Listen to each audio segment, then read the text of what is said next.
Este relato não ocorreu comigo, e sim com meu pai e alguns colegas de trabalho. Então contarei exatamente como meu pai me contou. Atualmente, eu moro com a minha família em Manaus, no Amazonas. Mas na época deste acontecido, eu ainda não era nascido. E os meus pais já namoravam e moravam na cidade de Japurá, um fim de mundo perdido pelo Amazonas. O ano era 1998 e o meu pai trabalhava como vigilante em uma fábrica abandonada no meio da mata, que consistia em algumas vezes, junto com mais 2 vigilantes, fazer rondas noturnas, pois era uma fábrica que lidava com coisas ilícitas. Mas na época nem havia órgãos de fiscalizações, e os que haviam faziam vista grossa para evitarem a fadiga, ou aceitavam suborno. Mas naquele ano as coisas estavam mudando. Então a empresa teve que ser fechada às pressas e, portanto, necessitava de constante vigilância. Ocorre que o meu pai e os seus amigos sempre relatavam que de vez em quando o elevador era chamado para os andares mais altos da fábrica sem que houvesse mais alguém trabalhando. E na maioria das vezes isso acontecia de madrugada. Um dia, o meu pai, ao passar por uma dessas rondas, ele estava passando por uma sala, e esta sala era comprida, e ele sentiu nitidamente uma mão peluda em suas costas, e ele, ao virar, não tinha absolutamente nada atrás dele. Ele disse que ficou todo arrepiado, e falou que era como se uma mão tivesse roçado em suas costas, tipo uma mão de macaco. Outros vigilantes já haviam relatado que ouviam barulhos de passos pesados pelas escadas e que às vezes um ou outro relatava também que em suas rondas noturnas ouviam barulhos de urros e rosnados. Mas ao chegarem mais perto, tudo ficava em silêncio. Mas sentiam os pelos do corpo todos arrepiados. Um dia, um deles chegou dizendo que enquanto fazia a ronda, a sua lanterna falhou e neste momento ele levou uma mordida e ao verem a sua mão, a mesma estava com marcas parecidas com dentes de cachorro. 2 deles falaram que um dia estavam conversando durante a noite e viram a criatura peluda, grande, com aparência canina e corcunda, sair de um corredor e entrar pelas escadas e começar a subir as escadas como uma pessoa. Porém, eles não tiveram coragem de ir conferir. E apesar de preparados e armados, eles não estavam preparados para o sobrenatural. E assim, ficaram morrendo de medo. Um certo dia, colocaram um outro vigilante que o meu pai dizia que ele era cheio de marra e todo metido a corajoso. Então, ele estava verificando um dos últimos andares da fábrica sozinho. E quando, ao sair de uma sala e entrar em outra, ele levou uma patada tão forte na cara que ele foi parar debaixo de uma mesa. E ainda por cima, uma das lentes do seu óculos havia se quebrado. E após isso, ele ficou mais humilde. Muitos vigilantes abandonaram o trabalho noturno naquela fábrica. E mesmo os patrões dobrando os salários. O meu pai conta que constantemente ele via um par de olhos vermelhos como brasa se movimentando dentro da mata que ficava ao redor da fábrica.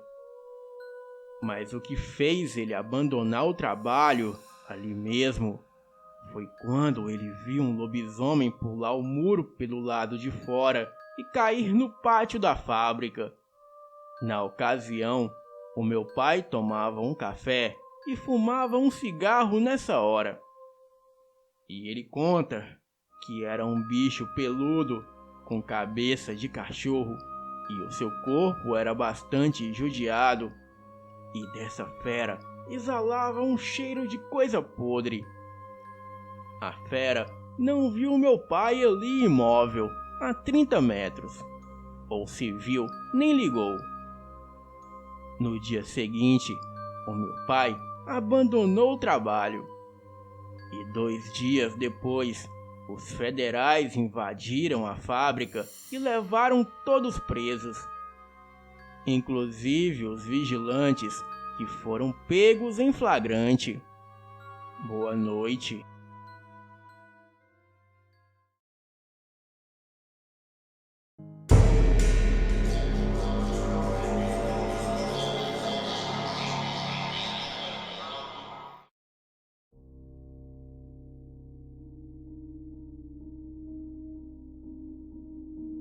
O ano era 2003. Eu e o meu marido, Henrique, morávamos em São Paulo, sendo que ele trabalhava com sistemas de informática e eu com recursos humanos em uma grande empresa multinacional. Nós havíamos nos casado fazia 5 anos e não tínhamos filhos por opção nossa. E sempre viajávamos nos feriados e nas férias. E tínhamos uma vida gostosa e muito confortável. Nossa renda nos permitia fazer certas extravagâncias, como sempre trocar de carro, ter uma boa casa e fazer ótimas viagens. O meu marido gostava muito de aventuras radicais e de motociclismo, e por isso ele tinha o seu carro e uma moto Honda 900 cilindradas, que ele adorava. E às vezes nós viajávamos de moto para algum lugar no interior, só para, como dizia ele, curtir a estrada. Bem, devido às exigências da minha empresa, em alguns fins de semana, eu tinha que trabalhar para resolver alguns problemas pendentes que sobraram da semana. E quando isso acontecia, o Henrique, para não ficar em casa sem fazer nada, ele pegava a moto e ia para alguma cidadezinha no interior e voltava só à noite. Eu ficava preocupada, mas já havia me acostumado com o seu gosto. E podia fazer o quê? A não ser aceitar o seu passatempo. Eu e o Henrique tínhamos um costume e uma tradição um com o outro. E sempre durante o dia nos falávamos muito pelo celular. Um perguntando ao outro como estavam as coisas, e comentando e perguntando onde estávamos naquele momento. E quando eu chegava ao trabalho, eu ligava para o Henrique, para dizer que havia acabado de chegar. E ele a mesma coisa quando ia em algum lugar diferente, ou em alguma de suas viagens. E não ficávamos sem nos falar. Tudo corria normalmente, até que um certo dia eu fui convocada para trabalhar no final de semana próximo. Sabendo disso, o Henrique já programou que iria de moto para a Serra Negra, porque a estrada para lá era muito bonita e gostosa para viajar de moto. Chegando sábado, o Henrique acordou antes de mim Preparou o café e a mesa, e aliás, bem caprichado. Se despediu e saiu com a sua moto para a viagem. Em seguida, eu peguei o meu carro e fui para o trabalho, começando um expediente que seria diferente de todos que eu já tive. Bem, eu não sabia o que me esperava no decorrer daquele dia, e que os acontecimentos mudariam toda a minha vida e a forma como pensar, e tanto sobre a nossa existência, como também sobre os mistérios do nosso mundo. O tempo passou e eu estava estranhando que o Henrique não havia me ligado dizendo onde estava, pois ele sempre fazia isso. Mas pensei que talvez onde ele estivesse não houvesse sinal de celular ou algo assim. Continuei a fazer as minhas atividades da empresa, quando às 11h30 da manhã tocou meu celular. Olhei e apareceu o nome Henrique. E eu pensei, até que enfim. Atendi o celular e ouvi uma voz com um som meio abafado e com um pequeno chiado dizer: "Melry, meu amor, eu morri." Então eu disse: "É você, Henrique? Que brincadeira idiota."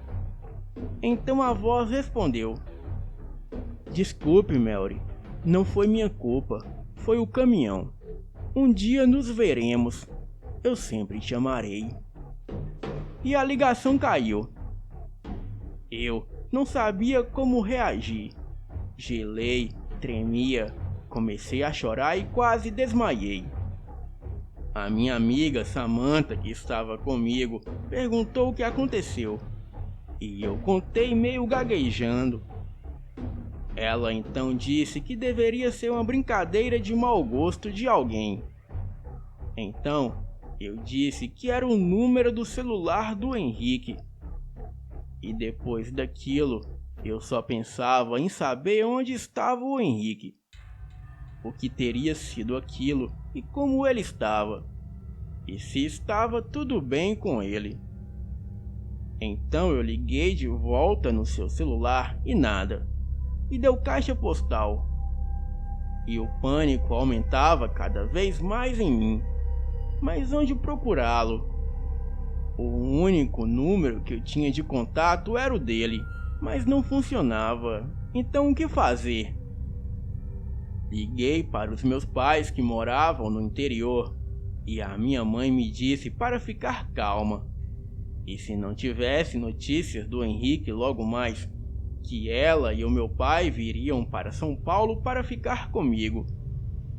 O tempo passava e nada. E quando chegou às 1h45 da tarde, o meu celular tocou novamente, com um número com DDD, que eu pensei que poderia ser o Henrique.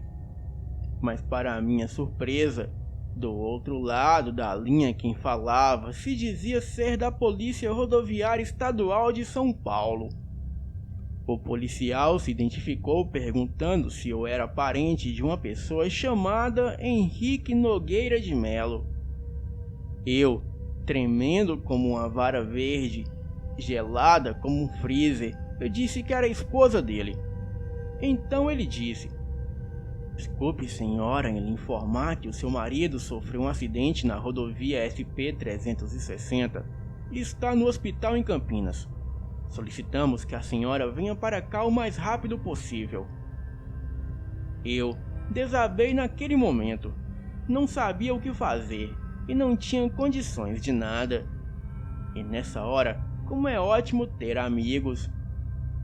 Vendo a minha situação, a Samantha, minha amiga, conseguiu um carro da empresa e, juntamente com mais um amigo, o Raul, fomos para Campinas. E eu estava louca para saber sobre o Henrique.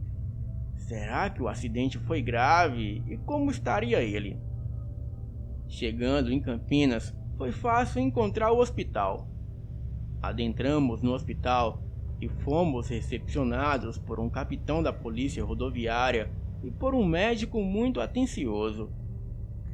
Então, perguntei sobre o meu marido.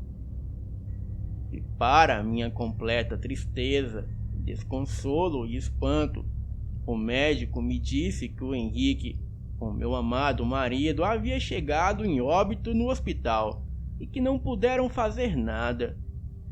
Neste momento eu desmaiei, apaguei e acordei algum tempo depois em uma maca com a Samantha e o Raul ao meu lado. E após me recuperar um pouco, eu quis saber o que houve. Então, o policial me contou que o meu marido Henrique estava com a sua moto na rodovia SP-360, quando em uma curva ele colidiu violentamente com um caminhão que estava ultrapassando um outro caminhão na pista contrária. Perguntei a que horas foi que aconteceu o acidente, e a polícia disse que foi mais ou menos às 11h30 da manhã. Então eu pensei, mas como? Então quem era que estava me ligando? E quem estava com o celular do Henrique? Eram tantas perguntas e dúvidas, mas eu estava completamente fora de mim. E aquilo tudo parecia um filme. Passado algum tempo, os meus pais chegaram e foram fazer os preparativos para translado do corpo e o que mais seria necessário. E 2 dias depois, foi o sepultamento do meu querido Henrique. Passados alguns dias, a Samantha, minha amiga, foi à minha casa fazer uma visita e entregar algo. Ela me disse que era algo desagradável, mas que era para mim. Era uma caixa que estava os últimos pertences do Henrique quando ele chegou no hospital. Havia o seu relógio, uma carteira, umas correntes que ele sempre usava e o seu celular. Me lembrei da ligação que havia recebido e fui conferir no celular do Henrique para ver se foi dali que havia sido feita. Só que, para o meu espanto, o seu celular estava todo quebrado, completamente danificado. Inclusive, o chip estava quebrado. Então, seria impossível alguém ter usado aquele celular para ter feito a ligação para mim. Então, o que foi aquilo? Fiquei perplexa com aquilo. E aquela voz do Henrique um tanto abafada e o chiado. O tempo passou e eu nunca mais fui a mesma. Me mudei e hoje moro em Los Angeles, nos Estados Unidos, onde trabalho em uma empresa de telecomunicações. Tenho comigo aquela voz na ligação dizendo: "Mary, meu amor, eu morri. Desculpe, Mary, não foi minha culpa, foi um caminhão. Um dia nos veremos e eu sempre te amarei." Era a voz do meu querido Henrique, eu tenho certeza. Para mim, ele, como sempre fazia, me ligou avisando o que havia acontecido com ele e, ao mesmo tempo, fazendo uma promessa e um juramento que um dia nos veremos novamente e que ele sempre me amaria. Sei que a minha vida mudou, mas tenho o Henrique no meu coração e nunca me esquecerei deste acontecimento que transformou a minha vida. E fico apenas esperando o dia em que nos encontraremos novamente. Boa noite.